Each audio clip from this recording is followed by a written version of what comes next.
Hi, the purpose of this video is to look at the checks and balances in the U.S. government. It can be very complicated to figure out who has the ability to put a check against whom.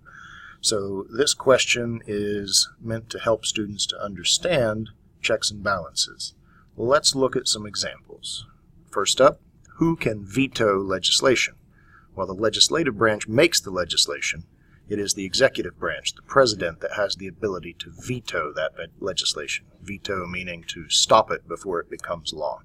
So that would be an executive check on the legislative branch. Who appoints judges? Judges to the Supreme Court and federal judges are appointed by the president. So they're appointed by the executive branch. Now, the appointment doesn't stick until the legislative branch, in particular the Senate, approves them. But that doesn't change the fact that the president gets to appoint judges. So that would be an executive check on the judicial branch because it's the president putting people into the courts. All right. Speaking of the courts, who creates lower courts? Well, the Constitution creates the Supreme Court, but lesser courts, courts under the Supreme Court in the federal court system, are created by Congress. So that is a legislative check on the judicial branch.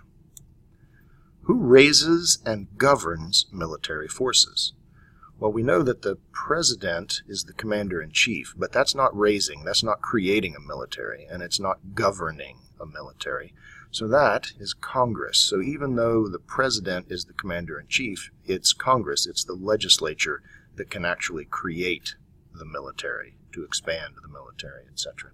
So that's going to be a legislative check on the executive branch. Senate approval of appointments. Well, we mentioned that one.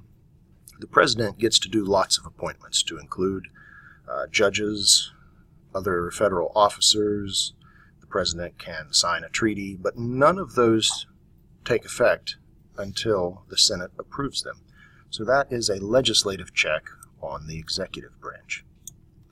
Who can convene houses of Congress? Who can force them to come together? And the answer there is the president. The president isn't in charge of them, but the president can force the House and the Senate to come together and to discuss something. So that would be an executive check on the legislative branch. The fact that judges are not subject to presidential removal. So even though the president appoints judges, the president cannot remove judges. So that is a judicial check on the executive branch. A veto override. Well, we decided that the president can veto legislature. He can stop it from becoming law. But if by a two-thirds vote of both houses of Congress they vote for that law, then it overrides the president's veto. So that would be a legislative check on the executive branch. Senate approval of treaties. Well, we talked about that one already, and that is a legislative check on the executive branch. So the president can sign the treaties, but they don't take effect until the Senate approves them. Impeachment of judges. Well, impeachment of anyone is the job of the House. So that means it's the legislative against, in this case, judges. So legislative check on judicial. There we go. The Chief Justice of the Supreme Court presiding over a presidential impeachment. Well, you see presidential, so you think, that's on the executive branch, but it's not really in this case because the Chief Justice is taking the place of the Senate, in particular the Vice President acting as his job. In this case, his job would be to lead the Senate and to oversee the proceedings that the House started with their impeachment. So what we really have is the Chief Justice stepping in and taking the place of the Senate for this presidential impeachment. So it is a judicial check on the legislative branch.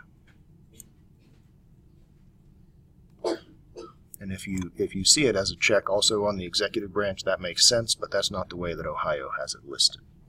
Who has the ability to issue pardons and reprieves? That's the president. The president can look at someone who has been found guilty by the courts and say, you know what, I've looked at the evidence, there's something wrong here, I pardon you. And from that point forward, they're innocent. So that is an executive check on the judicial branch. two left here. We have impeachment of civil officers.